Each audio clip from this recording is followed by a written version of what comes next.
Hi everyone, कशा आहात तुम्ही सगळे? मजेत ना? तर मी तुमचीच लाडकी पल्लवी. तर आज सकाळपासून आहे ना, घरातलं सकाळी सकाळी मस्तपैकी काम आवरलंय आणि फौजी साहेब पण आले ते बघा सुट्टीला. तर हाय दोस्तों.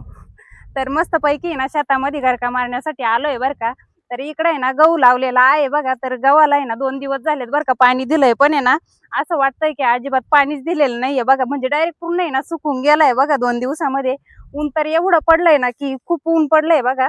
सकाळी सकाळी तर खूप थंडी वाजते आणि दुपार झाली ना असलं ऊन पडतंय की उन्हाळ्यासारखं.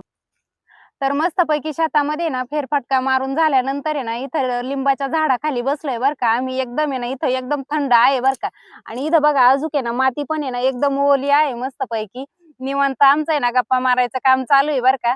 फौजी साहेब पण आहे ना आता 3-4 महिन्यानंतर सुट्टीला आलेले आहे, त्यामुळे आहे ना थोडासा क्वालिटी टाइम स्पेंड करायचं काम चालू आहे बरं का. तर निवांत बसलोय इथं लिंबाच्या झाडाखाली, निवांत गप्पा मारायचं काम चालू आहे. तर पुन्हा भेटूया आपण उद्याच्या ब्लॉग मध्ये. तोपर्यंत बाय बाय. बाय बाय मित्रांनो.